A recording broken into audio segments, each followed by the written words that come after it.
سلام، وخت په خیر. له آرزو څخه د 1 بجې خبرونو لیدونکي یاست. پر خوست ولایت د پاکستان پوځي رژیم د تېرې شپې په هوایي بریدونو کې 10 ملکیان شهیدان شوي دي.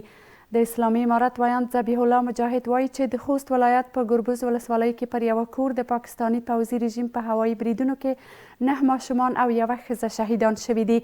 ښاغلی مجاهد ټینګار کوي چې پاکستان په کونړ او پکتیکا ولایتونو کې هم هوایي بریدونه ترسره کړي دي چې پکې 4 ملکي وګړي ټپیان شوي دي. د هیواد په څو ولایتونو کې د پاکستان هوایي بریدونه غبرګونونو سره مخ شوي دي.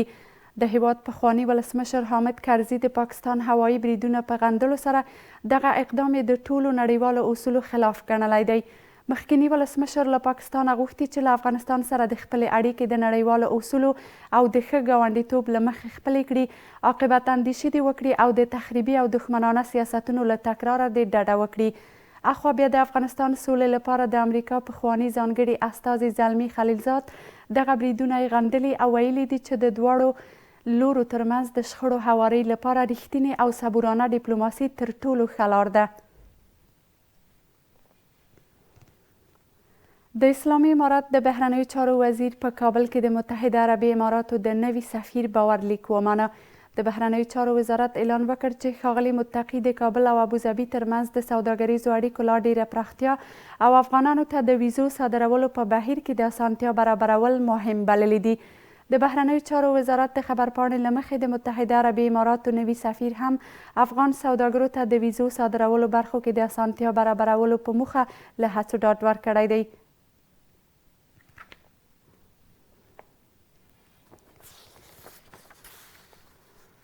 د اسلامي امارت د صنعت او سوداګرۍ وزیر او هندي سیال په یوه لیدنه کې د سوداګرۍ او پانګونې د ګډې کاري ډلې پر فعالېدو او د ګډو نندارتونونو پر پرانیستلو هوکړه کړې ده.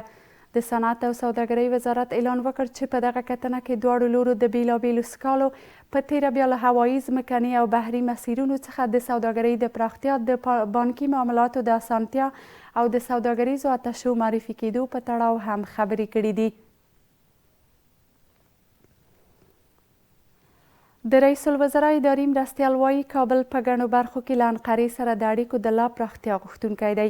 عبدالسلام حنفي په کابل کې د ترکیې له سفیر سره په کتنه کې دغه راز د سوداګریزو او روغتیایي ویزو د صادرولو برخو کې د اسانتیا برابرېدو په موخه د لازمو اقداماتو تر لاس لاندې نیولو ته هیله ښودلې ده.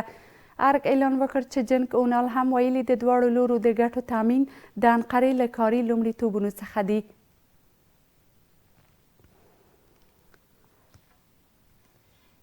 په تیره یوه اونۍ کې څه باندې 140,000 متریک ټونه سوداګریز توکي د اوسپنې پټلۍ له لارې انتقالات شوي دي.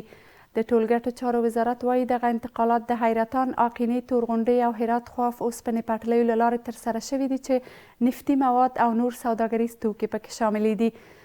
محمد اشرف حقشناس زیاتوي په دغه موده کې 327 ټونه سوداګریز توکي صادره شوي دي.